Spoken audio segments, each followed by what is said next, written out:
अम, परंपरा के अनुसार हम आज के इस काल्पनिक मंच पर कार्यक्रम का शुभारंभ ईश्वर की प्रार्थना से करते हैं। सरस्वती नमस्तुभ्यं वरदे काम रूपिणी विद्यारंभम करिष्यामि सिद्धिर्भवितु मे सदा। अर्थात हे वरदान देने वाली, स्वेच्छा से रूप धारण करने वाली विद्या की देवी सरस्वती, मैं तुम्हें नमस्कार करती हूँ। मैं विद्यारंभ करने जा रही हूँ, मुझे सर्वदा सिद्धि प्रदान कीजिए। मैं इस कल्पित मंच पर उपस्थित अपने गुरु, प्रिय शिक्षक प्रोफेसर दीप्ति रंजन साहू सर का, प्राचार्य महोदया का, उपस्थित विद्वज्जनों का, सहयोगियों और प्रिय छात्राओं का हृदय से स्वागत और अभिनंदन करती हूँ। जैसा कि हमें विदित है, आज हम एक अत्यंत प्रासंगिक विषय को लेकर उपस्थित हुए हैं। आज के व्याख्यान का शीर्षक है भारत में महिला आंदोलन, इतिहास एवं समसामयिक मुद्दे। आज के इस लेक्चर के मुख्य वक्ता हैं professor DR Sahu sir. Sir को हम उनके वक्तव्य के लिए आमंत्रित करें, इससे पूर्व समाजशास्त्र विभाग की वरिष्ठ प्राध्यापिका डॉक्टर सुनीता कुमार दी से आग्रह करते हैं कि वे सर का औपचारिक स्वागत और अभिनंदन करें। आइए Sunita ji. Thank you doctor Satya.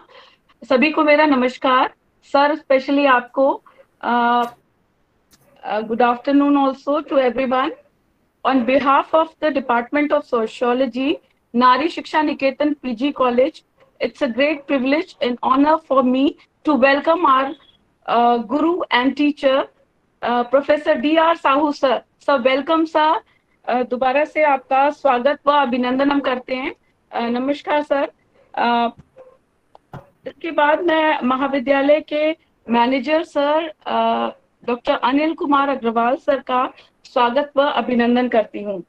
मैं हमारे महाविद्यालय की प्राचार्य प्रोफेसर सपना वर्मा मैम का स्वागत करती हूँ, अभिनंदन करती हूँ। आपकी सक्रिय निर्देशन हमें हमेशा प्रेरणा देता रह रहा है। साथ ही उपस्थित सभी फैकल्टीज जो कि विभिन्न महाविद्यालयों से यहाँ पे कनेक्टेड हैं, अरुण सर जो कि मध्य प्रदेश से हमारे बीच में हैं, अंशु जी हैं, बाकी सभी हमारे जो फैकल्टीज हैं, मैं उन सभी का स्वागत और अभिनंदन करती हूँ। हमारे कॉलेज से भी जो कनेक्टेड हैं फैकल्टीज, मैं उनका स्वागत करती हूँ। सबसे इम्पोर्टेंट हमारे जो स्टूडेंट्स हैं, जिनके बिना हम टीचर्स नहीं हैं, तो उनकी उपस्थिति के लिए मैं उनके बहुत बहुत स्वागत करती हूँ। ये स्टूडेंट्स बहुत उत्साह के साथ हमारे साथ जुड़े हुए हैं और सर को इस विषय पे सुनना चाहते हैं। जैसा कि डॉक्टर सत्या जी ने बताया कि आज का लेक्चर का विषय जो है women's movement in India, history and contemporary issues है। भारत में महिला आंदोलन, इतिहास और समसामयिक मुद्दे हैं। यह विषय और सब्जेक्ट हमेशा से ही महत्वपूर्ण रहा है। हम सभी का ध्यान भी आकर्षित करता रहता है। समय समय पे जो घटनाएं घटती रहती हैं उसमें ये विषय हमें आकर्षित करता रहता है। पहले हम आंदोलन या मूवमेंट्स की बात करें तो मूवमेंट्स हमेशा किसी न किसी सामाजिक परिस्थिति या मुद्दों से संबंधित होते हैं। ये मुद्दे या इश्यूज ज्यादातर विचारधारा, शिक्षा, एजुकेशन, धर्म, राजनीति, रिफॉर्म्स या सुधारवादी होते हैं या सामाजिक समस्याओं पर आधारित होते हैं। यह आंदोलन या मूवमेंट्स समाज में परिवर्तन लाने का महत्वपूर्ण साधन के रूप में होते हैं और ये बहुत महत्वपूर्ण भूमिका भी अदा करते हैं। हमारे बीच प्रोफेसर DR साहू सर हैं इस विषय को विस्तार में बताने के लिए। आपका इस विषय में बहुत लंबा अनुभव है सर का, और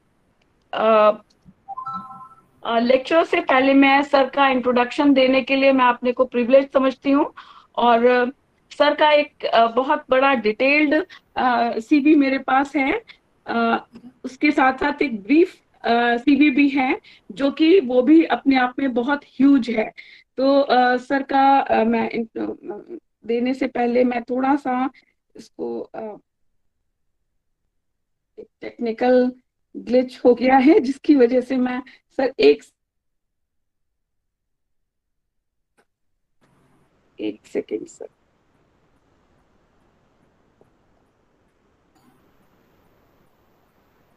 एक सेकेंड सर।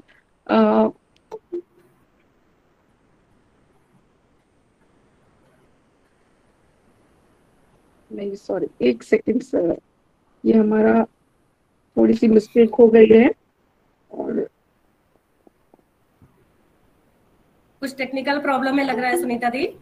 हाँ जी, एक्चुअली उसमें लैपटॉप से वो कुछ प्रॉब्लम आ गई, तो मैं इस पे स्विच करी हूँ। तो सर का सीवी मेरे हाथ में है, लिखा हुआ है, बट उसमें कुछ शुरुआत का चीज था। अगर सत्या आपके हाथ में है तो आप शुरू कर दीजिए। नमस्कार, मैं शुरू करूँ? अपना इंट्रोड्यूस हो गया मैं। नहीं सर आपको शुरू करें और सुनीता दी आपका कुछ औपचारिक इंट्रोडक्शन दे। इससे पहले मैं अपने महाविद्यालय की प्राचार्य महोदया जो कि बहुत देर से उपस्थित है, मैम आपका स्वागत है। प्लीज आप आज के टॉपिक के बारे में कुछ बताएं।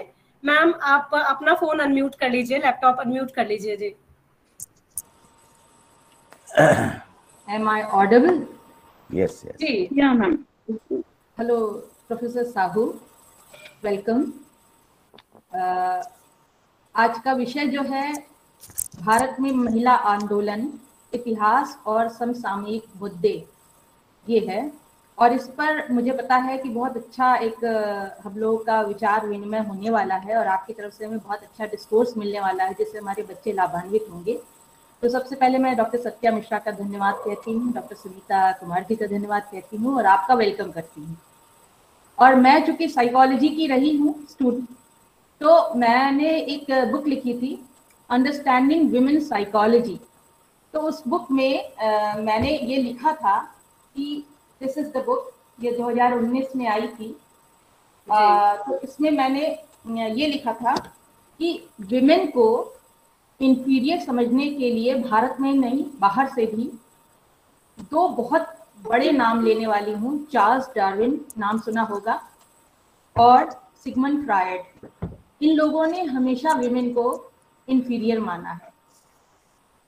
और इंफीरियरिटी की जहाँ तक बात है तो सावित्री बाई फुले की मैं पढ़ रही थी, तो उनके समय से ये आंदोलन चल रहा है, चाहे वो लैंगिक समानता को लेकर हो, आर्थिक समानता को लेकर हो, स्वास्थ्य या शिक्षा में लेकर समानता को हो, या पिता की संपत्ति में भू स्वामित्व की समानता को हो, या सती प्रथा को लेकर हो, दहेज प्रथा को लेकर हो, विधवा विवाह को लेकर हो, लिंग चयनात्मक गर्भपात को लेकर हो।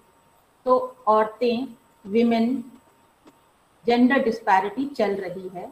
और यही जब ज्यादा दबाव होती है तो हमेशा ऑपरेशन जो होता है कहीं कहीं रिवोल्ट को लेकर आता है।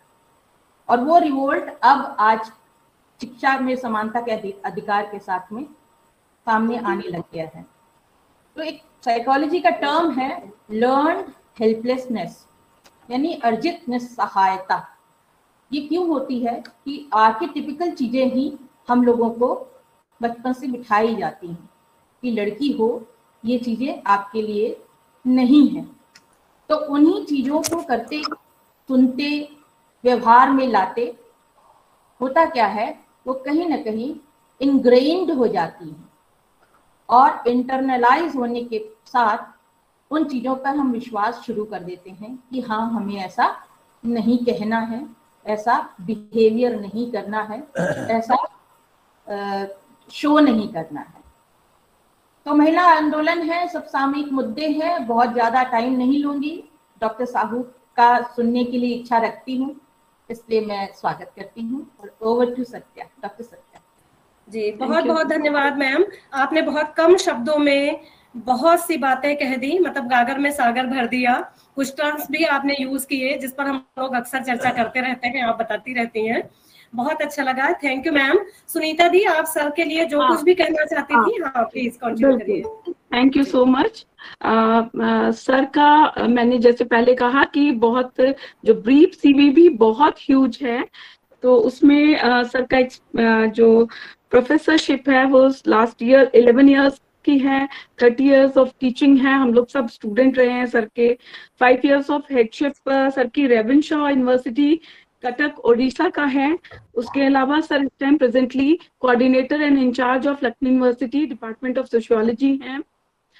सर का बहुत सारे विषयों में सर की एक्सपर्टाइज है, जिसमें कि sir Indian council of cultural relation में एज एन एक्सपर्ट हैं। Government of India Uttarakhand public service commission में हैं आप sir. UP higher education Jharkhand public service commission में भी एज ए सब्जेक्ट एक्सपर्ट हैं। West Bengal public service commission और बहुत सारी ऐसी यूनिवर्सिटीज में आप एज एन एक्सपर्ट हैं। मेंबर हैं ऑफ वेरियस एकेडमिक काउंसिल्स में, एग्जीक्यूटिव काउंसिल्स में, external member of board of studies of various universities हैं, चेयरमैन भी हैं सर। इसके अलावा सर का स्पेशलाइजेशन ऑफ एरिया है डेवलपमेंट एक तो है, देन जो हमारे इस विषय से कंसर्न है जेंडर मूवमेंट स्टडीज हैं, social auditing and monitoring and evaluation, ये सर के आपके स्पेशलाइजेशन एरियाज हैं।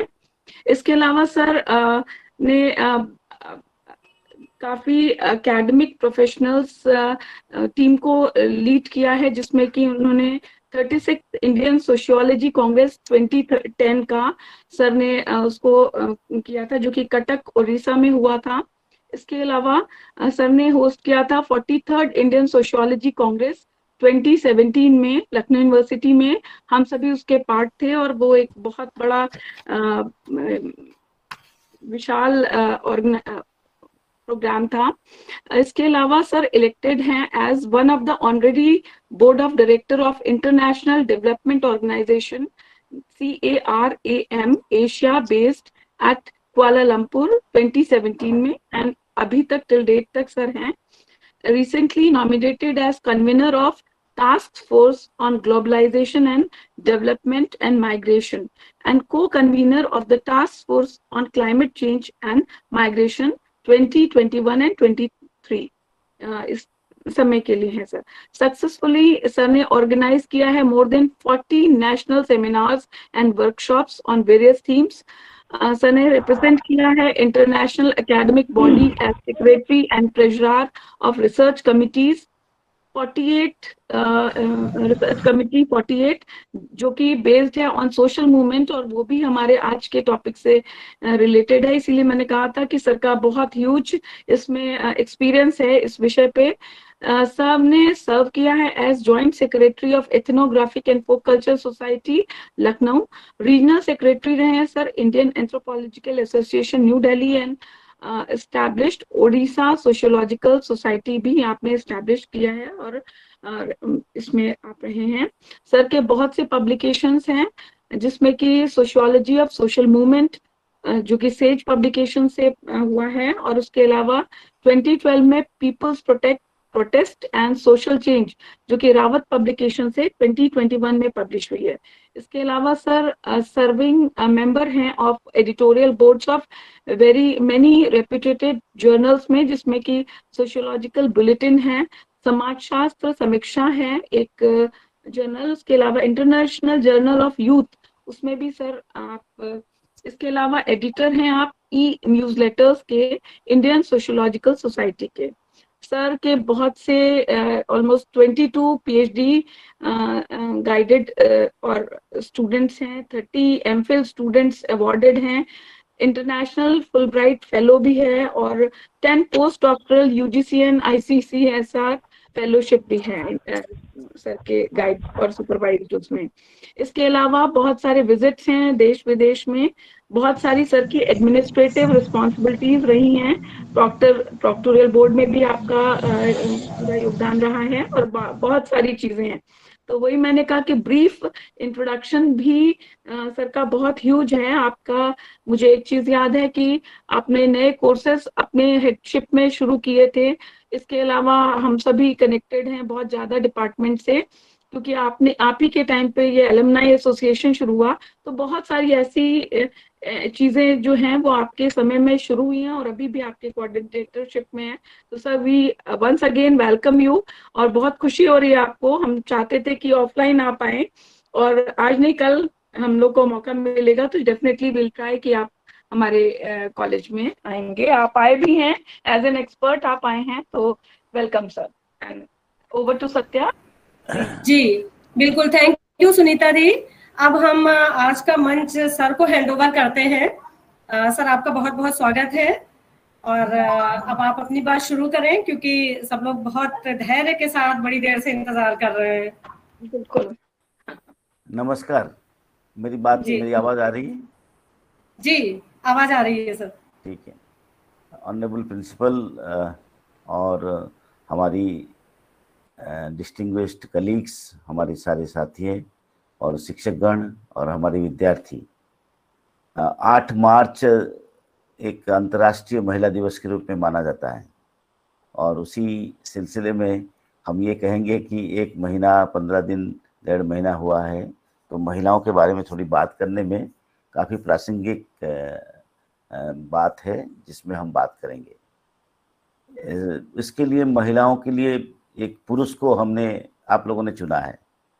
महिला आंदोलन के बारे में एक पुरुष को आपने चुना है कि ये अपनी बात रखें। हालांकि मेरी थोड़ी बहुत विचार महिला की मुद्दे, महिलाओं की विचार, महिलाओं की संगठन, महिलाओं की नेतृत्व, महिलाओं की साझेदारी, भागीदारी, बराबरी के बारे में बात करने के लिए मेरे पास कुछ लिगेसी में मैंने कुछ काम भी किया है और उसका प्रमुख उदाहरण है लखनऊ विश्वविद्यालय की जो वुमेन स्टडीज डिपार्टमेंट शुरू हुआ, इंस्टीट्यूट ऑफ वुमेन स्टडीज।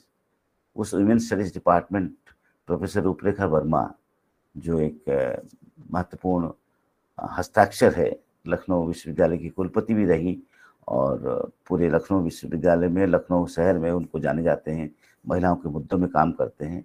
उन्हीं के साथ हम लोग मिल के महिला अध्ययन विभाग शुरू किया था लखनऊ विश्वविद्यालय में, वे बैक इन 1997, 97-98 में। और ये एक आंदोलन ही है, महिला अध्ययन, महिलाओं के बारे में समझना, महिलाओं के बारे में अपनी वीमेन्स क्वेश्चन, महिलाओं के सवाल उठाना, ये एक आंदोलन ही है। इसलिए मैं शुरू करना चाहता हूँ कि महिला आंदोलन का अर्थ है चुप्पी की संस्कृति को तोड़ो और आवाज की संस्कृति को लाओ। So culture of silence has to be thing of the past and culture of voice has to be the part of the society, and महिलाएं और पुरुष सभी लोग speak for it, speak about it. और उसमें हमारी जो इतिहास है, उस इतिहास की यदि हम पृष्ठभूमि को लें तो उसमें एक चीज दिखाई देता है कि प्रोजेक्ट ऑफ मॉडर्निटी, आधुनिकता की जो प्रोजेक्ट शुरू हुआ, उसमें 2 बातें हम लोग सोशियोलॉजी में पढ़ते हैं। एक है फ्रेंच रिवॉल्यूशन, फ्रांसीसी क्रांति और औद्योगिक क्रांति। जो फ्रेंच रिवॉल्यूशन की यदि बात हम देखें तो उसमें नारे जो थे वो था लिबर्टी, इक्वालिटी, फ्रेटर्निटी। यही बात आज भी महिला आंदोलन के संदर्भ में भी वही आवाज गूंज रही है कि बराबरी, भागीदारी और साझेदारी। ये जो 3 बातें हैं, कहने के लिए तो बहुत समय कम लगा, लेकिन एहसास करने में बहुत, इतिहास की यदि आप कालखंड में देखेंगे, इतिहास की पूरी पृष्ठभूमि में देखेंगे तो बहुत समय लग रहा है। और ये जो ट्रैजेक्टरी है, ये जो ट्रैजेक्टरी को हम एक विरोधाभास के रूप में देखें, और उस विरोधाभास में हमने ये देखा आज भी महिला आंदोलन हम नहीं कहने में भारत में समर्थ नहीं है। We are not in a position to qualify in the context of Indian society that yes, women's movement in India. Rather, we are more qualified to talk about women in movement. महिलाएं आंदोलन में भागीदारी निभाएं। women's movement और women in movement में बहुत अंतर है। महिलाएं आंदोलन में भागीदारी तो जरूर किए हैं, लेकिन महिला आंदोलन के रूप में यदि देखा जाए तो उसमें काफी परिवर्तन, काफी एक सोच की बात है जो आज की तारीख में भी हम शराब विरोधी आंदोलन को छोड़ के चिपको आंदोलन को छोड़ के कुछ ऐसी छोटे मोटे उदाहरण देख सकते हैं, लेकिन अदरवाइज आपको लगेगा कि महिलाएं आंदोलन में जरूर भागीदारी लिए, चाहे वो किसान आंदोलन की बात करो, चाहे आज़ादी आंदोलन की बात करें, चाहे वो ट्रेड यूनियन मूवमेंट की बात करें, चाहे तेलंगाना आंदोलन की बात करें, everywhere you will find there is a role of women in movement in Indian context. But women's movement को क्वालिफाई करना एक महत्वपूर्ण प्रक्रिया है, और उस प्रक्रिया के लिए आज हम आपको इतिहास की तरफ ले जाना चाहते हैं। इतिहास एक महत्वपूर्ण पृष्ठभूमि होता है, सभी जानते हैं। सोशियोलॉजी इज ए सब्जेक्ट और discipline, it grew out of history. इतिहास की उपज है समाजशास्त्र। ये चार्ल्स टिली अमेरिकन सोशियोलॉजिस्ट ने बात कही थी। Sociology grew out of history. तो इसी तरह से जब हम मूवमेंट की बात करते हैं तो मूवमेंट आर्मी की तरह नॉर्थ ईस्ट से लेके उत्तर प्रदेश तक मूवमेंट का, या वो मूवमेंट हम बात नहीं कर रहे हैं। हम मूवमेंट की बात करते हैं तो वहाँ पे सुधार की गुंजाइश है। आंदोलन परिवर्तन को लाने के लिए आंदोलन होता है, आंदोलन परिवर्तन को रोकने के लिए भी आंदोलन होता है। तो the question is movement for change and movement against change. ये हमारी समाज के इतिहास को यदि आप उठाएंगे, हिस्ट्री को आप यदि अनफोल्ड करेंगे, इतिहास के पृष्ठ को पलटेंगे, तो आपको ये पता चलेगा बहुत सारे आंदोलन परिवर्तन के लिए हुआ है, और परिवर्तन को रोकने के लिए भी आंदोलन आज की तारीख में भी दिखाई दे रहा है। सो द क्वेश्चन इज, ये वुमेन्स मूवमेंट जो है, ये रिफॉर्म की बात करते हैं, ये ट्रांसफॉर्मेशन की बात करते हैं, ये एक परिवर्तन, संरचना में परिवर्तन एवं संरचना का परिवर्तन की भी बात करते हैं। और इन सभी बातों को यदि हम देखें, सोशियोलॉजी की स्टूडेंट होने के नाते, समाज विज्ञान के विद्यार्थी होने के नाते, तो हमको एक महत्वपूर्ण पृष्ठभूमि हमको इतिहास में मिला है, वो है लोकतांत्रिकरण प्रक्रिया, डेमोक्रेटाइजेशन प्रोसेस। लोकतंत्र, प्रजातंत्र की इतिहास हमको मिला है। सो प्रोजेक्ट ऑफ मॉडर्निटी यदि हम देखें, प्रोजेक्ट ऑफ रैशनैलिटी की बात करें, तार्किक समाज की बात करें, तो लोकतंत्र एक महत्वपूर्ण औजार है समाज को आगे बढ़ाने के लिए। और उसमें क्या है, एक ही शब्द गूंजता है, वो है फ्रीडम, ऑटोनॉमी, इंडिपेंडेंस। और उसी सेंट्रल आर्गुमेंट जो फ्रीडम है, ऑटोनॉमी है या इंडिपेंडेंस है, उसी के लिए बहुत सारे देश आज़ादी आंदोलन की लड़ाई लड़े, चाहे वो अमेरिका की बात करें, चाहे वो साउथ अफ्रीका की बात करें, चाहे भारत की बात करें। तो इंडिपेंडेंट मूवमेंट एक बहुत बड़ा प्रोजेक्ट लोकतंत्र की देखा हम लोगों ने इतिहास में। तो इसीलिए समाज विज्ञानी, समाजशास्त्री के विद्यार्थी जब हम आंदोलन को एक परिभाषित करते हैं, आंदोलन के बारे में विचार रखते हैं, तो आंदोलन एक औजार है परिवर्तन के लिए। Movement is an instrument of social change. और आंदोलन जो परिवर्तन की औजार है, एक औजार, टूल है, इंस्ट्रूमेंट है, ये एक सकारात्मक पहलू है।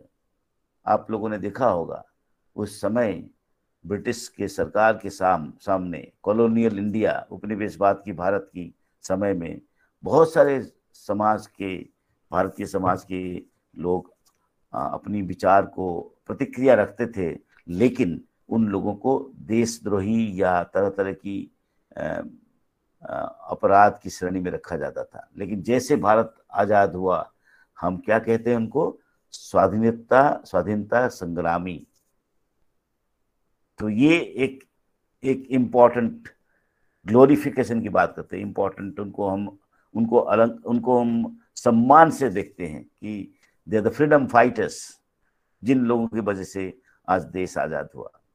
तो क्वेश्चन यहाँ पे आता है, movement is essentially an instrument of reform movement is essentially instrument of social change, सामाजिक परिवर्तन की एक औजार है, और आंदोलन सामाजिक परिवर्तन का एक महत्वपूर्ण आधार भी माना जाता है।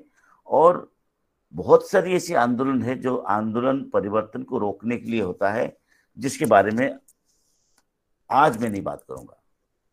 आज मैं महिलाओं की आंदोलन की बात करते हैं। आप सभी समाज विज्ञानी हैं, समाजशास्त्री हैं। हम लोग समाज की ढांचा, समाज की प्रक्रिया, समाज की गत्यात्मकता, समाज की परिवर्तनशील प्रक्रियाओं को देखना चाहते हैं, और उसी गत्यात्मकता को देखने के लिए हम सभी आतुर हैं कि क्या था और क्या है। देन एंड नाउ एनालिसिस की बात करते हैं, और उसी के संदर्भ में women as a category, women as a social category, ये एक इम्पॉर्टेंट एस्पेक्ट है। मैं इसको समझने से पहले मैं आपको सबको बताना चाहता हूं कि सभी समाज विज्ञानी का उद्देश्य क्या है। सभी समाज विज्ञानी का उद्देश्य, चाहे psychology, history, humanities including literature, even sociology, political science, history, ये सभी विषय को यदि आप देखेंगे, इन सभी विषयों का एक ही उद्देश्य है कि सभ्यता की, समाज की चुनौतियों को देखना। The challenges of every society, every civilisation है चैलेंजेस, और वो जो महत्वपूर्ण चुनौती है वो है unequal power structure. Unequal power structure या असमान शक्ति संरचना। Unequal power structure unequal power relationship को जन्म देता है। गैर बराबरी शक्ति संरचना, गैर बराबरी शक्तियों के आधार पर एक संबंध की बात करते हैं। तो सोसाइटी को जब हम सोशियोलॉजी स्टूडेंट होके हम बात करते हैं तो हम इसको बड़े अच्छे से सामाजिक स्तरीकरण की विषय के रूप में उसको समझाते हैं, तरह तरह की स्वरूप की बात करते हैं। और यदि आप हेरलैम्बर्ट्स की किताब पढ़ेंगे, उसका पहला सेंटेंस है, society is essentially a stratified society and we all dream of an egalitarian society. हम सभी सपना देखते हैं एक समाज, एक समतावादी समाज हो जिसमें बराबरी, भागीदारी और साझेदारी हो, जिसके लिए लोकतंत्र, प्रजातंत्र की भी उद्देश्य यही है। तो क्वेश्चन यहाँ पे है कि ये जो unequal power structure, unequal power relationship, इसकी बात करने के लिए हम आज एक स्वरूप की बात करेंगे, लेकिन समाज विज्ञान में महिलाओं के बारे में बात करने के लिए हम नई नई सिद्धांतों की भी बात को अनदेखा नहीं कर सकते हैं। हम जो पढ़ते थे, हम जो स्टूडेंट थे सोशियोलॉजी में, अंडर ग्रेजुएट और पोस्ट ग्रेजुएट में, पहले नहीं था। उस सिद्धांत का नाम है इंटरसेक्शनैलिटी। सो जो इंटरसेक्शनैलिटी की बात हम करेंगे कि इस कॉन्टेक्स्ट में यदि हम बात करें, caste, class, gender, ethnicity, religion, region, occupation, ये सारे सोशल कैटेगरीज है। हमारी समाज को समझने के लिए, भारतीय समाज को समझने के लिए जाति व्यवस्था की बिना हम समाज को नहीं देख सकते। वर्ग व्यवस्था एक सार्वभौमिक कैटेगरी है जिसके बारे में मार्क्स से लेके आज भी हम लोग बात करते हैं। और gender as a social category, ये भी एक महत्वपूर्ण है। तो कास्ट, क्लास, जेंडर, एथनिसिटी जिसको हम कहते हैं नजातीयता, जिसमें हम देखते हैं कि क्षेत्र के आधार पे समाज किस तरह से एक भेदभाव या विषमताएं या डिस्पैरिटीज और डिस्क्रिमिनेशंस की बात करते हैं। रिलीजन भी आप देखिए, religion, region, education, occupation, caste, class, gender, ये सब क्या है हमारे लिए, सभी समाज विज्ञानियों के लिए ये सारे एग्जाम्पल्स ऑफ सोशल कैटेगरीज। और सोशल कैटेगरीज को हम क्या करते हैं, हम सभी समाज विज्ञानी, समाजशास्त्री, हम लोग इसको रिफ्रैक्ट करते हैं, साइंस की तरह रिफ्रैक्शन, रिफ्लेक्ट करते हैं इसके ऊपर, उसकी छानबीन करते हैं। अनइक्वल कहाँ है, गैर बराबरी ढांचा कैसे है, और इसकी उद्देश्य क्या है? हर समाज विज्ञानी, हर साहित्य के व्यक्ति, चाहे हिस्ट्री हो, फिलॉसफी हो, लिटरेचर हो, इंग्लिश लिटरेचर हो, हिंदी लिटरेचर हो, या मनोविज्ञान की बात करें, सभी लोग एक ही बात पे उद्देश्य रखते हैं, आइडेंटिफिकेशन ऑफ प्रॉब्लम, समस्याओं की पहचान। कौन सी समस्या? समाज की संरचना में जो असमान ढांचा है, असमान संबंध है, उस असमान ढांचा, असमान संबंधों की पहचान। और असमान संबंधों की ढांचा की पहचान से काम नहीं चलेगा, उसका दूसरा स्टेज है, वो है असमान संरचना, असमान संबंधों की एहसास। So identification of unequal power structure, identification and realisation of unequal power structure and power relations is not enough. उसके बाद हम सभी समाज विज्ञानी, हम सभी समाज के शिक्षक, विद्यार्थी, शिक्षक, पढ़े लिखे लोग, जानकारी लोग, हम लोग जागरूक व्यक्ति, हम लोगों का काम है समाज को संवेदनशील करना। So identification is not going to solve the problem. Only identification से काम नहीं चलेगा। रियलाइजेशन दूसरा स्टेज है, एहसास, और तीसरा स्टेज जो है हम सभी उसमें जुड़े हैं। आज सत्या जी, सुनीता जी और मैडम प्रिंसिपल हमको बुलाए हैं। ये क्या है? This is all about sensibilities, this is all about sensitising the problem. ये जो संवेदनशीलता है, तो ये तीन प्रक्रिया, identification of the problem, realization of the problem, and sensitization of the problem will take us to problem solving. तो समस्याओं की एहसास, समस्याओं की पहचान, समस्याओं की प्रति संवेदनशीलता बढ़ाना ही समस्याओं की हल की तरफ हमको ले सकता है। This is as good as a kind of a scientific way. हम ये कहेंगे ये रॉकेट साइंस नहीं है, बिहेवियर चेंज की बात करना चाहते हैं। और बिहेवियर चेंज आप सभी जानते हैं, ऐसा नहीं होता है। हम सुनीता जी, सत्या जी को, सब लोगों को, आरती मेरी स्टूडेंट है, यहाँ बैठी है, सुन रही है, तो सबको बिहेवियर का व्यवहार, इवन मेरे घर में भी मेरी वाइफ और मेरी बेटी कभी कभी टोक देते हैं कि भाई तुम जेंडर स्टडीज पढ़ाते हो और बहुत सारे बौद्धिक व्यक्ति की तरह अपने को प्रस्तुत करते हो, लेकिन ये बेटा और बेटी में ऐसा क्यों बात करते हो? बेटी के लिए बार बार फोन करते हो, कहाँ पहुंची कहाँ पहुंची कहाँ पहुंची, और बेटा जब जाता है तो उसको कुछ पूछते ही नहीं हो। तो द क्वेश्चन इज, मैं मंगल ग्रह से पैदा नहीं हुआ हूं, मैं इसी सामाजिक संरचना, सामाजिक ढांचा से, सामाजिकरण की प्रक्रिया की एक हिस्सा हूं। पढ़ते लिखते संवेदनशीलता से धीरे धीरे मेरी एक समझ पैदा हो रहा है, और I am trying to be more gender sensitive, I am trying to be more gender equal. तो क्वेश्चन इज, मैडम प्रिंसिपल जो है साइकोलॉजी की है, ये बेहतर इसके बारे में बता सकते हैं। तो बिहेवियर चेंज, और बिहेवियर चेंज के लिए जो कम्युनिकेशन है, उस सारे बातों को यदि हम देखें, ये जो विचार आज हम लोग अपनी बात रखते हैं, it's not only giving a intellectual discussion or discourse on the history of movements, women's movement. Rather, it's a question of making our students, making ourselves, even including me, sensibilities बढ़ाना है। ये जो sensibilities बढ़ाने के लिए बार बार हमारे कान में गूंजना चाहिए, वो क्या है? साझेदारी, भागीदारी, बराबरी। और वो साझेदारी, भागीदारी, बराबरी की यदि हम बात करना चाहते हैं, this comes as not as a discourse, but it has to be based on an impact that is called practice, जिसको हम लोग प्रैक्टिस भी कहते हैं। तो इस सभी बातों को यदि हम बात करें, हमने एक सोशल कैटेगरीज को आज उठाया है सत्या जी की रिक्वेस्ट पे कि आप वुमेन्स मूवमेंट या जेंडर पे कुछ बात करिए। तो मैंने ठीक है, चलो अच्छा है, और मैं उसको अच्छे तरीके से विमेंस मूवमेंट के साथ जोड़ा, क्योंकि मेरी थोड़ी बहुत आंदोलन पे थोड़ी बहुत समझ है, थोड़ी बहुत पढ़ना चाहता हूँ, पढ़ता रहता हूँ, और थोड़ी बहुत रिसर्च भी किया हूं, तो इसकी बात करेंगे।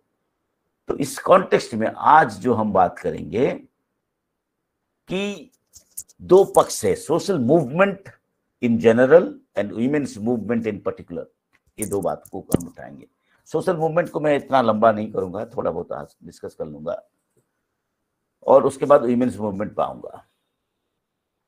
सोशल मूवमेंट का 4-5 कंपोनेंट्स हैं, सभी जानते हैं, आप सभी जानते हैं, सभी विद्यार्थी भी जानते हैं। किसी भी आंदोलन का एक प्रीरिक्विजिट्स है, पूर्व आवश्यकताएं हैं। एक सांगठनिक ढांचा होनी चाहिए, एक उद्देश्य होना चाहिए, एक ऑर्गेनाइजेशन स्ट्रक्चर होना चाहिए, एक आइडियोलॉजी, एक उद्देश्य, एक एम्स एंड ऑब्जेक्टिव्स होना चाहिए, गोल्स ऑफ ए मूवमेंट होना चाहिए। चाहे आज़ादी आंदोलन के लिए आज़ादी की बात करें, किसान आंदोलन के लिए किसानों की मांग की बात करें, और महिलाओं के लिए साझेदारी भागीदारी बराबरी की बात करें, तो हर कोई आंदोलन का एक उद्देश्य होता है। चाहे छात्र आंदोलन का फीस माफ करना या फीस को कम करना या जो भी है। तो every movement has components, ideology, organization, but सबसे इंपॉर्टेंट कंपोनेंट है लीडरशिप, नेतृत्व। और उसके साथ साथ और एक कंपोनेंट बहुत जरूरी है, सहभागिता, पार्टिसिपेशन। कभी कभी पार्टिसिपेशन को दो भागों में हम बांटते हैं। एक एक्टिव पार्टिसिपेशन है, सक्रिय भागीदारी, और एक भागीदारी है जो कि हम रोड पे डेमोन्स्ट्रेशन पे बात नहीं करते हैं, लेकिन उस आंदोलन की उद्देश्य को हम समर्थन करते हैं। तो इसकी मतलब है, इसको हम कहते हैं they are not actively participating in the movement. वो लोग सक्रिय भागीदारी नहीं निभा रहे हैं, लेकिन उन लोगों की एक संवेदनशीलता है कि हाँ, ये मुद्दे में बात हो रही है, अच्छी बात है, जिसको हम लोग कहते हैं अंग्रेजी में passive sympathisers. So success of the movement lies in both the categories, active participation and passive sympathizers के बिना आंदोलन सफल नहीं हो सकता है, या आंदोलन को आंदोलन के रूप में देखा नहीं जा सकता है, जिसके आधार पे समाज में सुधार, संरचना में परिवर्तन या संरचना का परिवर्तन की बात करने के लिए। और उसी कैटेगरीज में आज जो सोशल कैटेगरीज की हम बात करेंगे, उसमें से एक कैटेगरीज हमने लिखा है कि जेंडर, सेक्स एंड जेंडर। आप सभी जानते हैं, sex is a biological category, gender is a social construct, social category है। और उसी के कॉन्टेक्स्ट में यदि हम बात करें, वुमेन्स मूवमेंट इन इंडिया हमारे लिए एक महत्वपूर्ण विषय वस्तु है, जो हम अभी आपके सामने रखना चाहते हैं कि ये जो महिला आंदोलन, पहला तो चीज है, मैं आपको कहना चाहता हूं कि वुमेन्स मूवमेंट इन इंडिया को कहने में अभी भी मैं काफी कंफर्टेबल नहीं हूं। इसका कारण क्या है कि बहुत सारे इतिहास की पृष्ठभूमि को यदि हम देखें, इतिहास की पन्ने को पलटें, तो देखा जाता है महिलाएं आंदोलन में तो भागीदारी लिया है, लेकिन जहां तक नेतृत्व की बात है, जहां संगठन में, जहां पे डिसीजन मेकिंग प्रोसेस है, वहां पे महिलाओं को कभी भी महत्व नहीं दी गई। चाहे वो तेलंगाना आंदोलन की बात करें, चाहे उड़ीसा में मैं जो आंदोलन का अध्ययन किया हूं, उस सफल आंदोलन मिसाइल टेस्टिंग रेंज के लिए उड़ीसा में एक पर्टिकुलर कोस्टल बेल्ट के जिले में आंदोलन हुआ था, जिसमें भी एक सफल आंदोलन है, जो कि सरकार की एक डिफेंस रिसर्च प्रोजेक्ट्स को, मिसाइल टेस्टिंग रेंज को, जिसमें करीब 1,10,000 लोगों को विस्थापित करना था और 61 विलेजेस को डिस्प्लेस करना था, और उनका था नेशनल मिसाइल टेस्टिंग रेंज बनाना था। वो आंदोलन को मैंने अध्ययन किया है, उसमें भी मैंने देखा है कि महिलाएं आंदोलन का हिस्सा तो जरूर बनते हैं। महिलाएं आंदोलन की प्रदर्शन में, रास्ते में यदि घिराव है तो आगे बैठा देते हैं, बच्चे और महिलाओं को आगे खड़ा कर देते हैं, जैसे कि पुलिस की, सरकारी प्रशासन या जो भी है, उनकी जो ऑपरेशन है उससे थोड़ा बच रहे हैं, और पुरुष पीछे रहते हैं। इवन मधु किशोर, बीना मजुमदार, बहुत सारे ऐसी नारीवादी विचारकों की विचार में भी आप देखेंगे वुमेन्स मूवमेंट के बारे में बहुत सारे लोगों का एक विचार आता है, जिसमें वो कहते हैं women in movement, it is not women's movement, but yes, Chipko आंदोलन महिला आंदोलन है। शराब विरोधी आंदोलन आंध्र प्रदेश में ये महिला आंदोलन है। तो इस तरह के आंदोलन को हम मानते हैं वीमेन्स मूवमेंट है, क्योंकि महिलाओं की नेतृत्व, महिलाओं के संगठन, महिलाओं के विचार, महिलाएं, रामचंद्र गुहा की यदि आप किताब पढ़ेंगे और चंडी प्रसाद भट्ट की नेतृत्व देखेंगे, सुंदरलाल बहुगुणा भले ही पुरुष, एक महिला पुरुष थे, नेतृत्व ले रहे थे, लेकिन कहीं ना कहीं भागीदारी, साझेदारी और बराबरी, यदि आंदोलन की बात करें, चिपको, परिवेश को या पेड़ को चिपक जाओ, ये कहीं ना कहीं महिलाओं की सक्रिय भागीदारी था। So the question is, India में यदि हिस्ट्री को देखे, इतिहास, अच्छा सोशल मूवमेंट में एक बात जरूर जानना चाहिए, सामाजिक आंदोलन की विद्यार्थी को सबको समझना चाहिए, किसी भी आंदोलन को समझना है तो इतिहास हमारे लिए महत्वपूर्ण पृष्ठभूमि होता है। History is a very strong reference point for understanding genesis, processes and consequences of any movement. किसी भी आंदोलन की अध्ययन के लिए, विश्लेषण के लिए, आंदोलन की उदय, आंदोलन की प्रक्रियाएं, आंदोलन की परिणाम को समझने के लिए इतिहास एक महत्वपूर्ण पृष्ठभूमि होता है। और समाज विज्ञानी के लिए, समाज शास्त्र विद्यार्थी, समाज विज्ञानी के विद्यार्थियों के लिए आंदोलन के अध्ययन में एक महत्वपूर्ण अध्ययन की बात आती है, जिसको हम लोग सोशियोलॉजी में कॉन्फ्लिक्ट पर्सपेक्टिव कहते हैं, संघर्ष की दृष्टिकोण। और इसको हम लोग कार्ल मार्क्स की भाषा में, हेगल की भाषा में हम कहते हैं डायलेक्टिकल पर्सपेक्टिव। सो द्वंद्वात्मकता को देखना है, इन कॉन्ट्रडिक्शंस को देखना है, अंतर्द्वंद को देखना है। एक्टर कौन है? स्टेट वर्सेस सोसाइटी, राज्य बनाम समुदाय, group versus group, higher caste versus lower caste, male versus man versus women, ये सारे जो कॉन्ट्रडिक्शंस है इसको देखना है। तो ये सारी चीजों के लिए हम समाज विज्ञानी, समाज शास्त्र के विद्यार्थी, हम कहते हैं दो पहलू महत्वपूर्ण है, इतिहास, ऐतिहासिकता, इसको हम लोग कहते हैं, अंग्रेजी में इसको कहते हैं हिस्टोरिसिटी, और दूसरा एस्पेक्ट कहते हैं कि सोशल मूवमेंट। ये योगेंद्र सिंह ने कहा है, मैंने कह रहा हूं, योगेंद्र सिंह ने इस बात को उठाया है, हिस्टोरिसिटी एंड डायलेक्टिक्स, द्वंद्वात्मकता को समझना चाहिए। जो द्वंद्वात्मकता है, अच्छा मूवमेंट में दो क्वेश्चंस आता है बड़ा शॉर्ट तरीके से, why movement occurs, why is a very important question, and how movement occurs, क्यों आंदोलन होता है और कैसे आंदोलन होता है। इसको हम इतिहास से ढूंढते हैं, उसके आधार पे हम लोग अपनी बात को रखते हैं। So the women's movement in India को यदि हम बात करें, हमारे समाज में, भारतीय समाज की बात करें, तो उसमें जो dominant social, cultural and political trends है, इसके लिए एक चुनौती खड़ा किया। क्यों? आप सभी को बताना चाहूंगा कि भारत संविधान, जो अभी अभी हमारी एक महत्वपूर्ण मनीषी और जो महापुरुष के लिए, उनके जीवन काल में तो उनको कोई दर्जा नहीं मिला, वो 2 बार इलेक्शन भी हारे, B.R. अम्बेडकर साहब, जिसको भारत रत्न भी मिला है। तो उनका जो 3 स्लोगन है, वो 3 मंत्र बताते हैं, एजुकेट, ऑर्गेनाइज एंड एजिटेट।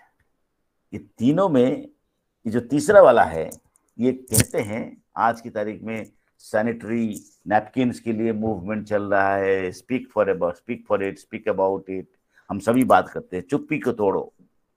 तो इसकी मतलब क्या है? आप आवाज की संस्कृति को लाइए, जब तक आप नहीं बोलेंगे कुछ नहीं होने वाला है। तो इस तरीके से यदि हम बात करें कि जो प्रोटेस्ट है, एजिटेशन है, रेजिस्टेंस है, इसकी मतलब है you have to translate the culture of silence to the culture of voice.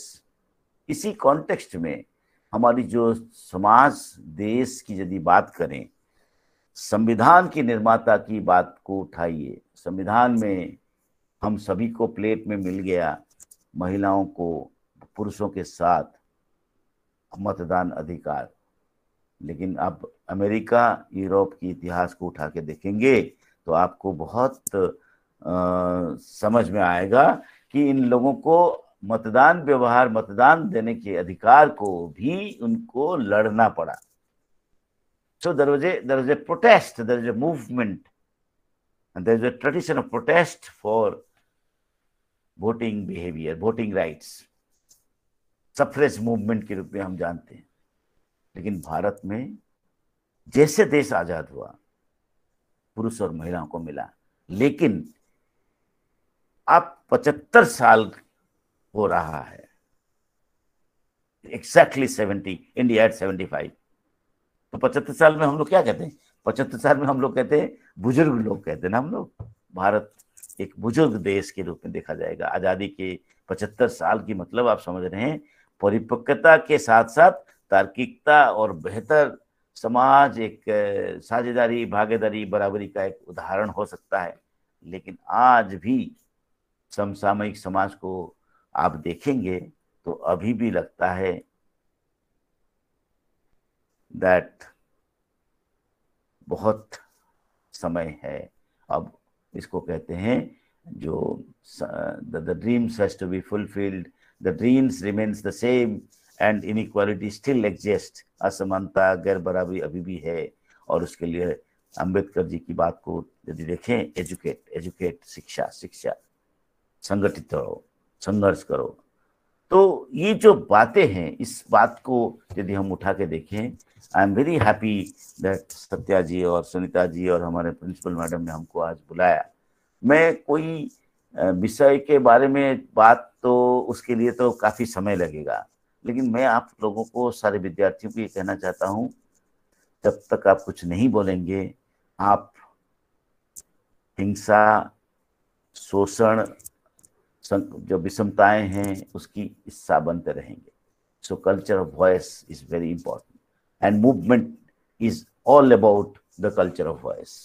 तो इसी कॉन्टेक्स्ट में यदि हम बात करें, जो हमारी हिस्ट्री है, वो हिस्ट्री में आप देखेंगे बहुत सारे एक्सपीरियंसेस है और उस एक्सपीरियंसेस को जानना जरूरी है। तो इस एक्सपीरियंस को जानने के लिए हम थोड़े बहुत इतिहास, थोड़े बहुत हल्का सा बता दें तो ये बहुत बड़ा विषय है। बल्कि महिला आंदोलन को पढ़ाने के लिए हमको तो लगता है कि हमको 10 या 15 क्लास चाहिए, बट फिर भी हम थोड़ा बहुत कोशिश करेंगे। पहला तो क्या है, एक कॉन्सेप्चुअल फेज को देखिए, अवधारणात्मक रूप में। दूसरी बात उसको देखिए कि ये जो सामाजिक आंदोलन का उद्देश्य क्या है। समाज विज्ञान, समाजशास्त्र में हम लोग पढ़ते हैं, सत्या जी, सुनीता जी सब पढ़ा रहे होंगे, even Aparna is also one of my students. तो we all are acquainted with the concept of relative deprivation. तो इसकी मतलब क्या है? सापेक्षिक वंचना।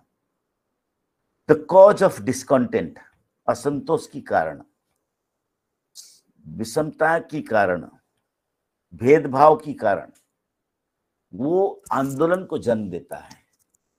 तो जो डिस्कंटेंट है, उस डिस्कंटेंट के बारे में यदि हम बात करें तो इसके लिए हम समाज विज्ञानी, समाज शास्त्र की विद्यार्थी आंदोलन की बात करते हैं, चाहे वो छात्र आंदोलन हो, चाहे महिला आंदोलन हो, चाहे दलित आंदोलन हो, चाहे किसान आंदोलन हो, चाहे वो मानवाधिकार के आंदोलन हो, चाहे वो LGBTQ की आंदोलन की बात करें। तो सब में ये आप देखेंगे कि मूवमेंट इज बेसिकली अबाउट, कि इस कॉन्टेक्स्ट में दो बातें करते हैं। एक है टाइम, समय, और एक है कॉन्टेक्स्ट, टाइम एंड स्पेस। और एज ए सोशल साइंटिस्ट, इतिहास में, समाज विज्ञान में हम लोग एक मेथड्स को इस्तेमाल करते हैं, वो उसका नाम है हिस्टोरियोग्राफी। और हिस्टोरियोग्राफी का अर्थ क्या है? Reconstruction of the past events. अतीत की घटनाओं की पुनर्निर्माण करें, जिसमें हिस्ट्री में हम लोग अक्सर करते हैं और सोशियोलॉजी में, सोशल मूवमेंट्स की स्टडी में ये एक महत्वपूर्ण विधा है। मौखिक इतिहास हो, टेक्स्ट के आधार पे हो, घटनाओं की क्रमबद्ध तरीके से इस वर्णन को देखना है, मूवमेंट डायरी की बात करें, मूवमेंट इवेंट्स की बात करें, तो उसके आधार पे हम लोग देखते हैं कि फेजेस ऑफ मूवमेंट, आंदोलन कब जन्म लिया, किस वजह से। नेल जे स्मेल्सर की भाषा में वो कहते हैं कि प्रिसिपिटेटिंग फैक्टर, चिंगारी, कोई भी आंदोलन जो है एक चिंगारी की तरह शुरू होती है और एक बहुत बड़ा रूप लेता है। आज आपको मैं बता दूं, महाराष्ट्र में एक हॉस्टल के मेस में, पूना में, एक दलितों को खान पान में थोड़ी सी डिस्क्रिमिनेशन की आधार के माध्यम से ऐसी विरोधाभास प्रकट हुआ, जो कि महाराष्ट्र में, पुणे में एक हॉस्टल मेस में इस घटना को लेके पूरे महाराष्ट्र में ब्राह्मण विरोधी आंदोलन खड़ा हो गया और उसकी वजह से सरकार जो थे वो सरकार भी गिर गए। तो इसका मतलब छोटी सी घटना एक विशाल काय रूप लेता है, जिसको हम लोग कहते हैं snowball impact, snowball process. Muzaffarnagar की घटना, उत्तराखंड के आंदोलन की बात करते हैं, वो एक चिंगारी की तरह है। तो बहुत सारे इसे सिद्धांत है, इसके समय नहीं है, लेकिन ये है कि ये सारे यदि बात को यदि हम देखें तो हमारे पास जो मूवमेंट यदि हम देखें, ये एक तरह से लोकतांत्रिकरण की प्रक्रियाओं की वजह से साझेदारी, भागीदारी, बराबरी की जो बातें हैं और भारत की संविधान के पहले समाज और भारत के संविधान की बात की समाज, बहुत अंतर है। जैसे कि हम कहते हैं, हमने कहा ना टाइम और स्पेस, टाइम और कॉन्टेक्स्ट। प्राचीन भारत की समाज और उस समय की विरोधाभास अलग है। उपनिवेशवाद की भारत और उपनिवेशवाद की भारत के समय में जो आंदोलन है, सभी विचार यदि देखेंगे, चाहे स्वाधीनता आजादी आंदोलन की से लेके, किसान आंदोलन से लेके, महिला आंदोलन को लेखेंगे, वो भी एक अलग कॉन्टेक्स्ट है। आजाद होने के बाद हम राष्ट्र निर्माण की भारत की बात करेंगे तो उसमें हम देखते हैं कि राष्ट्र को विकसित करना है, संविधान के नियमों के अनुसार रूल ऑफ लॉ को एस्टैब्लिश करना है। उसके बाद महिलाओं की आंदोलन एक अलग रूप लेता है। तो इसकी मतलब है कि टाइम एक इम्पॉर्टेंट फैक्टर है। तो टाइम और कॉन्टेक्स्ट, और आज की तारीख में यदि हम बात करें, महिलाओं की बात करें तो क्या है, हम कहेंगे ग्लोबलाइजिंग इंडिया, वैश्वीकृत भारत। और उस वैश्वीकृत भारत में जो बाजारीकरण, उदारीकरण, नव उदारवाद की आर्थिक व्यवस्था किस तरह से एक नई परिस्थिति, नई परिदृश्य के साथ हमारे पास आता है। तो इसकी मतलब है कि जो पॉलिटिकल, इकोनॉमिक, सोशल कॉन्टेक्स्ट है, वो हमारी महिला आंदोलन की इतिहास को जानने के लिए बहुत जरूरी है। और उसी की बेसिस पे हम तो आपको कहना चाहते हैं कि इतिहास में हम नहीं जाएंगे, इतिहास में तो बहुत सारे बातें हैं। अब थोड़ा सा कॉन्टेक्स्ट हम आज की बात करेंगे। रूल ऑफ लॉ जब एस्टैब्लिश्ड हुआ, संविधान बना, नेशन बिल्डिंग इंडिया की बात करें, और उस नेशन बिल्डिंग इंडिया में हम जब देखते हैं तो एक कॉलोनियल इंडिया की बात को छोड़ दीजिए, हम उसके बारे में बात नहीं करते, कॉलोनाइजर्स को छोड़ दीजिए। उसके बाद क्या हुआ कि जब हम कहना चाहेंगे इंडिया के बारे में, महिलाओं के बारे में, नेटिव वुमेन के बारे में बात करेंगे, तो उसमें देखा गया राष्ट्र निर्माण की प्रक्रियाओं में भी एक सब्जुगेटेड, अप्रेस्ड और इग्नोरेंट महिलाएं मिले। और उसके लिए संविधान ने कहा कि भाई बहुत सारे अधिकार हमको बता, जैसे कि सोवरेन नेशन की बात करें तो ये एक सोवरेंटी और इक्वालिटी की यदि क्वेश्चन है तो उसमें एक सवाल हमारे सामने 75 साल के बाद भी अभी गूंज रहा है कि वुमेन्स क्वेश्चन, महिलाओं की सवाल। और उस महिलाओं की सवाल की यदि हम बात करें, उसकी एक डिस्कोर्स की बात करें तो उसमें क्या क्या आता है कि एक सेल्फ डिटर्मिनेशन की बात आती है, स्टेटहुड की बात आती है, लोकतंत्र की बात आती है, प्रगति की बात आती है, आधुनिकता की बात आती है, तार्किकता की बात आती है। तो इसी तरह से यदि हम बात करें महिलाओं की संगठन, आधुनिकता की प्रक्रियाओं को आगे बढ़ाने के लिए सुधार की काम को आगे बढ़ाया, और इसको हम लोग कहते हैं नेशनलिस्ट डिस्कोर्स। राष्ट्र तरीके से हम कॉलोनियल की बात छोड़ दिए, कॉलोनियल को तो इतिहास में बहुत सारी चीजें, इसमें बहुत समय लगेगा। तो जो नेशनलिस्ट डिस्कोर्स और एक फेमिनिज्म, ये नारीवाद, दोनों एक ब्लेंड हुआ, unique blend of feminism and nationalism. और उसमें ये दिखा गया कि आजाद भारत में महिला संगठन, महिलाओं की ढांचे उसमें आया, जिसमें आपने देखा होगा इतिहास में ब्रह्म समाज, केशव चंद्र सेन, माधव गोविंद रानाडे, भंडारकर, महिपत्रम, बहुत सारे लोगों का आप यदि देखेंगे तो बहुत सारे लोगों ने अपनी अपनी बातें रखी और उसके महिलाओं की बात को आगे बढ़ाया, विमेन्स ऑर्गेनाइजेशन की बात की। और वो कौन थे? सब पढ़े लिखे। स्वर्ण कुमारी देवी, जो कि देवेंद्रनाथ टैगोर की बेटी है, ये सब इतिहास के हिस्से हैं।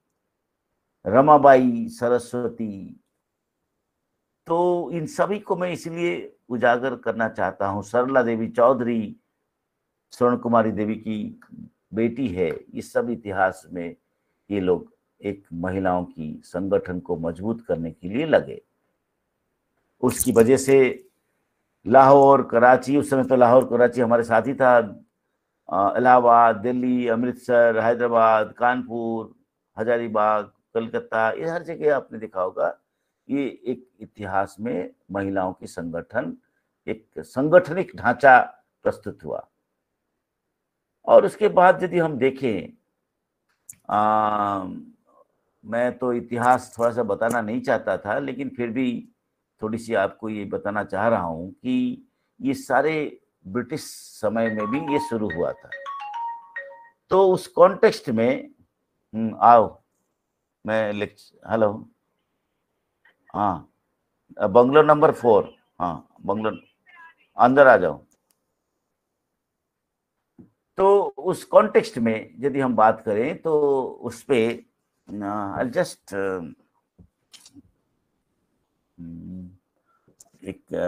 जस्ट एक मिनट,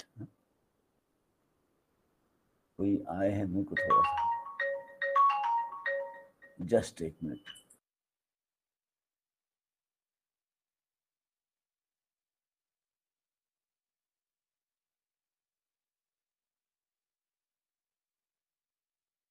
कॉलेज के भी कई सारे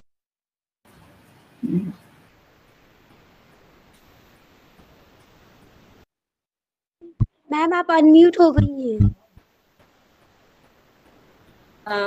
कॉलेज के हमारे कई कलीग्स यहाँ पर उपस्थित हैं। आप सभी का स्वागत है। ममता, वंदना संत और आयशा ने अभी अभी एंट्री करी है। आप सभी का वेलकम। वंदना पहले से हैं वैसे तो, और मैं देख पा रही हूँ आरती विश्वकर्मा मेरे साथ है ना। फिर से हाँ, बहुत अच्छा लग रहा है इन लोग को देख के। हमारे पुराने स्टूडेंट्स जुड़ रहे हैं। तो सत्या आप अनम्यूट करिए। मुझे लग रहा है कि कई पीढ़ी के लोग हैं, मतलब 2-3 पीढ़ियों के लोग यहाँ पर हैं। हम लोग हम सर के साथ हम लोग एंड हमारे आगे की कितनी जनरेशंस इस वक्त हैं और हमारे आगे की भी हैं, राइट जी, है ना। बिल्कुल। तो और आरती विश्वकर्मा और शालिनी यादव शालिनी हैं। हाँ जी, सॉरी सर ज्वाइन कर। जी वेलकम सर। तो उस कॉन्टेक्स्ट में जो, सॉरी मेरे कुछ स्टूडेंट्स आए हैं इसलिए मैंने आपको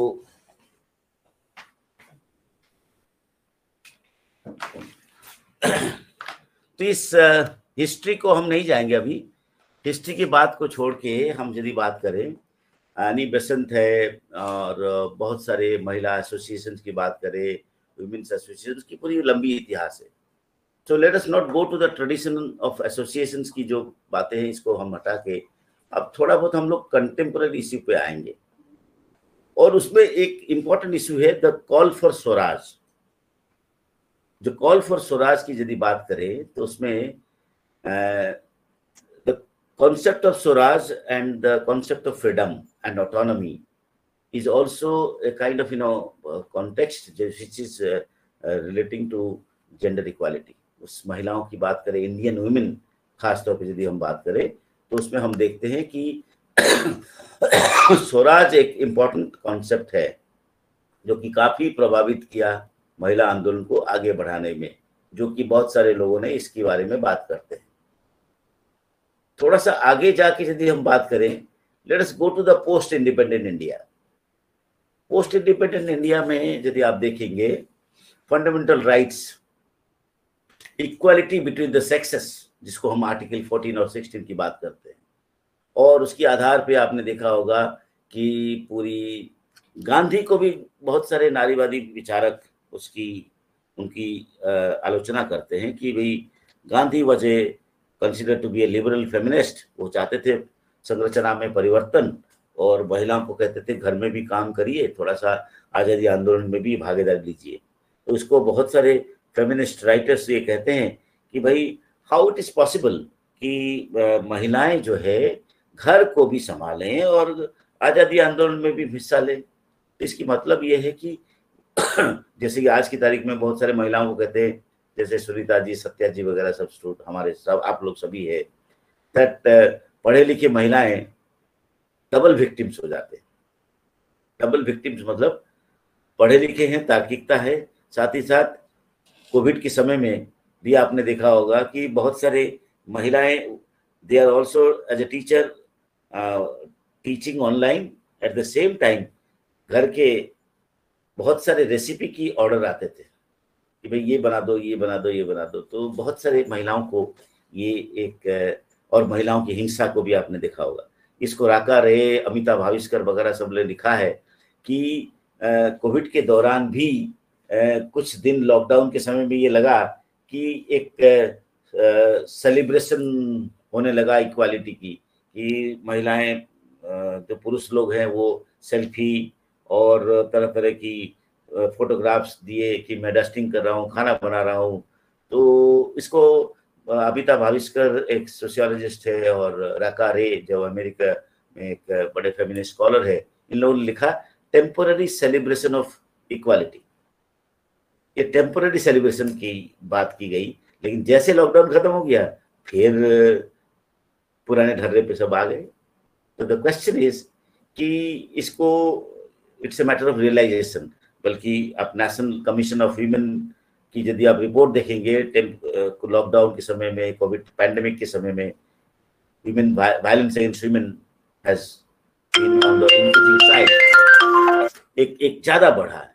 तो द क्वेश्चन इज, ये आज़ादी आंदोलन के बाद फंडामेंटल जो रूल्स ऑफ लॉ है, हमारी जो कॉन्स्टिट्यूशनल मेजर्स है, इन सभी की बात को देखे तो उसमें बहुत सारे आंदोलन के अंदर भी महिलाएं थे। जैसे for example if you look at Telangana आंदोलन, तेलंगाना आंदोलन का जो था नक्सलाइट मूवमेंट की बात करें, बट अभी मैं एक सोशियोलॉजी के स्टूडेंट होने के नाते मैंने देखा है इवन प्रेजेंट मूवमेंट्स में भी यदि आप उसको थोड़ा सा गहराई से देखेंगे तो उसमें महिलाओं की भागीदारी है, लेकिन जहां डिसीजन मेकिंग प्रोसेस है, जहां लीडरशिप की बात है, वहां पे महिलाएं लीडरशिप के समय में महिलाओं को नेतृत्व नहीं दी जाती थी।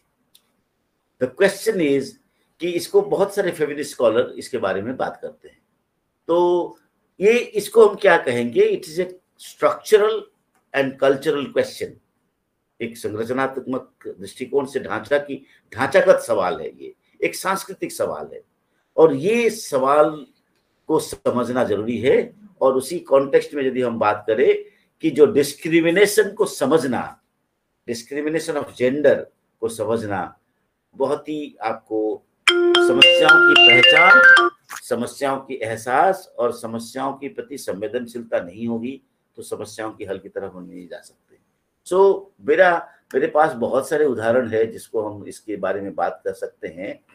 और इसकी आधार पर यदि हम बात करें, अब थोड़ा सा हम कंटेम्पररी वुमेन्स मूवमेंट की बात करें, समसामयिक मुद्दों की बात करें, और समसामयिक मुद्दों में क्या बात आई। जैसे कि आपने देखा होगा महिला आंदोलन का एक लंबी इतिहास है।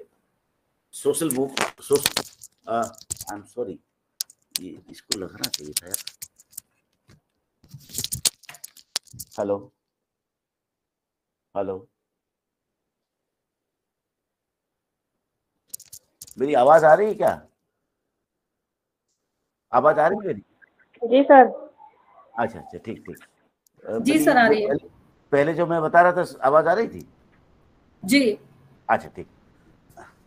तो मैं जो इस बारे में बात कर रहा हूँ कि समसामयिक सामाजिक आंदोलन की यदि बात टाइम और कॉन्टेक्स्ट में देखिए, एक है महिला आंदोलन, सोशल रिफॉर्म्स और नेशनलिस्ट मूवमेंट के साथ इसको देखा जा सकता है, जो इतिहास की हिस्सा है। और एक होता है कि यदि हम महिला आंदोलन को यदि देखें तो उसमें हम देखेंगे कि कंटेम्पररी वुमेन्स मूवमेंट, समसामयिक महिला आंदोलन की यदि बात करें तो उसमें एक सवाल आता है कि इसको कैसे देखा जाए। तो समसामयिक सामाजिक आंदोलन, महिला आंदोलन को यदि देखा जाए तो इसका एक लिगेसी है। वो लिगेसी क्या है? Social reform movements of 19th and 20th century, 19वीं और 20वीं सदी की एक आंदोलन की एक इसका एक एक्सटेंडेड वर्जन है। और उसके सबसे इंपॉर्टेंट क्या है? एजुकेशन, शिक्षा, एजुकेशन फॉर वीमेन। और उसकी बेसिस पे यदि आपने देखा होगा कि बहुत सारे रिफॉर्म्स की बात की गई, पर्टिकुलरली प्रैक्टिसेस को लेके, इविल प्रैक्टिसेस को लेके।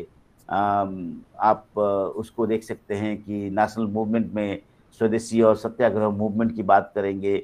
बहुत सारे महिलाएं, महिला संगठन राष्ट्रीय स्तर में आज़ादी आंदोलन में जो योगदान दिए हैं। इंडियन वुमेन्स एसोसिएशन की बात करें, ऑल इंडिया वुमेन्स कॉन्फ्रेंस की बात करें, और उसकी बेसिस पे आपने देखा होगा महिलाएं लेफ्ट विंग में वुमेन्स मूवमेंट पे, अम्बेडकराइट के कॉन्टेक्स्ट में सेल्फ रिस्पेक्ट मूवमेंट पे, ट्रेड यूनियन मूवमेंट पे, तेलंगाना आंदोलन पे काफ़ी लोगों ने, महिलाओं ने भागीदारी। इसको हम क्या कहते हैं ना, there is a difference between women in movement and women's movement. आंदोलन, महिलाओं की भागीदारी आंदोलन में ये अलग पृष्ठभूमि है, और महिलाओं की आंदोलन एक अलग पृष्ठभूमि है।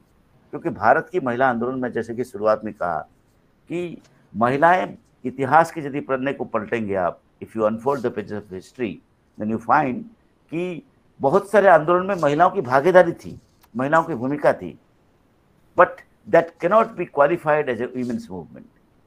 एंटी लिकर मूवमेंट, शराब विरोधी आंदोलन, Chipko movement can be considered as a women's movement, क्योंकि वहाँ पे पार्टिसिपेशन था, वहाँ पे एक सहभागिता थी, भागीदारी थी। सो उस कॉन्टेक्स्ट में यदि हम हिस्ट्री को देखेंगे इंडियन कॉन्टेक्स्ट में, तो it was more of a story of a women in movement than rather than women's movement. इस बात को आप सबके सामने मैं प्रस्तुत करना चाह रहा था कि ये एक इम्पॉर्टेंट एस्पेक्ट है, जो कि एक sociologically it needs a better articulation, और इसको बेहतर प्रस्तुत करना की एक बात होती है। और जहाँ तक बात आती है, एक होता है राइट्स, रिस्पॉन्सिबिलिटीज, और एक फंडामेंटल राइट, और यह एक संवैधानिक निर्णय। आपने देखा होगा निर्भय घटना के बाद भारत महिलाओं के बारे में, और उसकी निर्भय के बाद एक महिलाओं की और भारत की बात करेंगे तो एक जमीन आसमान की तरह। जैसे कि फूको की बात करते हैं, हम कहते हैं पैनोप्टिकल, ऊपर से आप देखो तो उसमें आपको पता चलेगा कि वुमेन्स इशूज, राइट्स के बारे में, वायलेंस अगेंस्ट वुमेन्स के बारे में बहुत सारी बातें रूल ऑफ लॉ की वजह से बदलाव हुआ। इवन स्टॉकिंग, घूरना जिसको हम लोग कहते हैं, आज की तारीख में it is a part of criminal activities, और इसमें आप जेल भी जा सकते हैं, इसमें आप अपराधी भी बन सकते हैं, इसमें आपको दंडित भी किया जा सकता है। लेकिन पहले हम लोगों की स्टूडेंट डेज में, हम लोगों की 86, 85, 90 से लेकर यदि हम बात करें, महिलाओं को घूरना एक आम बातें थी।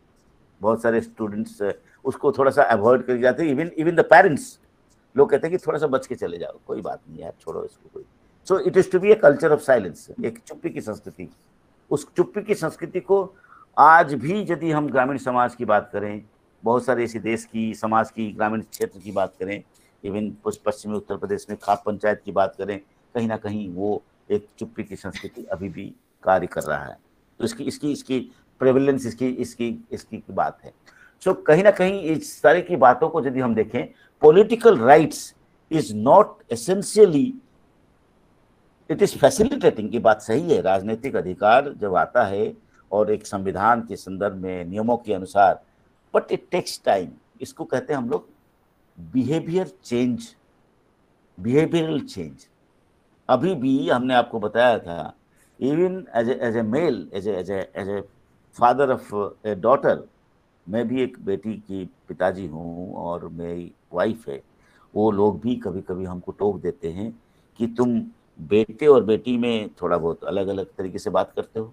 Even I am teaching human studies, gender studies, I am doing research, उसके बाद भी है, क्योंकि हमारी जो कम्युनिकेशन बिहेवियर है वो कहीं ना कहीं काफ़ी कल्चरली सोशल, जिसको कहते हैं सोशलाइजेशन प्रोसेस, सामाजिकरण की प्रक्रिया, उससे, क्योंकि मैं मंगल ग्रह से तो पैदा नहीं हुआ हूँ, इसलिए अभी कभी कभी आप लोग कहते होंगे कि महिलाओं की हिंसा की काफ़ी हक जिम्मेदार लेते हैं। महिलाएं बहुत सारे महिलाओं को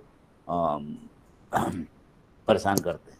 अरे भाई, महिलाएं मंगल ग्रह से थोड़ी पैदा हो गई, महिलाओं की विचार में भी उस पुरुष मानसिकता अच्छे से उनकी सामाजिकरण के माध्यम से बना हुआ है। सो द क्वेश्चन इज कि सोशियोलॉजिकली जैसे हम उसको बात करें तो उसमें आता है rights of women, constitutional safeguards, constitutional measures और यूनिवर्सल एडल्ट सफरेज। महिलाओं को मतदान अधिकार मिल गया, पहले चुनाव की प्रक्रियाओं से लेके अभी तक मिल गया ना, उसके बाद भी क्यों बराबरी नहीं है? तो क्वेश्चन यहाँ पे आता है कि यूनिवर्सल एडल्ट सफरेज मिल गया और एक संविधान में बहुत सारे निर्णय नियम भी लागू हुआ, but we are not in a position to change the life. तो उसके लिए now the question comes as a sociology student, it's a question of cultural question, it's a question of structural question, संरचनात्मक सवाल है।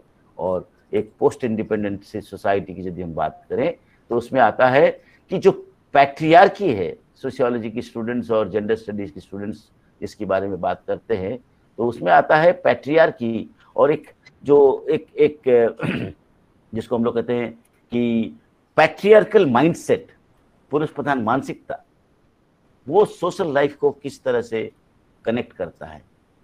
राष्ट्रीय आंदोलन हम सभी देखे हैं, उसमें भी कहा जाता है, even political parties, those who are trying to speak about the freedom, जो राजनीतिक दल, चाहे आज की तारीख में भारतीय जनता पार्टी हो, कांग्रेस की बात करे, समाजवादी, हालांकि कांग्रेस पर बहुत सारे सरकार आज की तारीख में मिशन शक्ति की बात कर रहे हैं, बहुत सारे कांग्रेस की party as a political party वो कह रहे हैं कि भाई महिलाओं को दे रहे हैं। इवन उड़ीसा में हमने देखा कि बीजू जनता दल 40% महिलाओं को दे रहे हैं, तृणमूल कांग्रेस कह रहे हैं। ये अब की बात है। Now the question is, it's a question of 2020 plus, 20 के बाद, 2020 के बाद, मतलब 70 साल के बाद हम सभी राजनीतिक दल इसके बारे में बात कर रहे हैं कि महिलाओं को अग्राधिकार देंगे।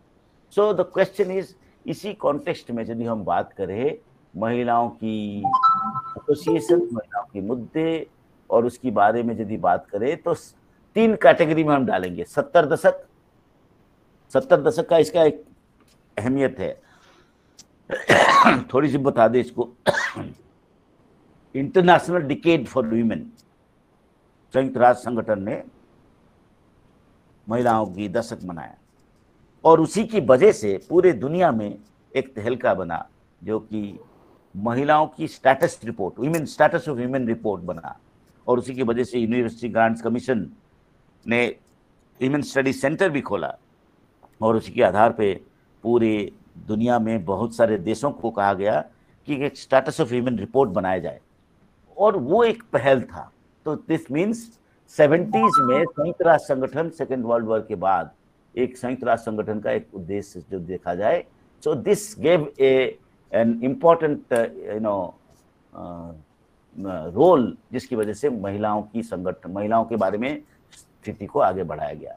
और उसमें भी बहुत सारे रेडिकल मूवमेंट्स भी आया, स्टूडेंट्स, महिलाओं की, किसानों की, दलितों की, जनजातियों की, एंटी कास्ट मूवमेंट, ये सारे चीज जो आया, उसमें Gandhi, socialist, non violent methods, Maoist, इस सभी को यदि हम देखेंगे कि पोस्ट इंडिपेंडेंट इंडिया में ये सारे चीज आई। और उसमें एक महत्वपूर्ण बात है जो कि हम कहेंगे एंटी अल्कोहल एजिटेशंस, जिसको कहते हैं एंटी लिकर मूवमेंट्स, जो कि खास तौर पे उत्तर भारत में, और एंटी करप्शन एजिटेशंस, ये सब चीज़ों को जो देखें, बहुत सारे महिला संगठन एक तरह से ऊपर आगे आए और आगे आके इसमें काफ़ी साझेदारी और भागीदारी निभाए।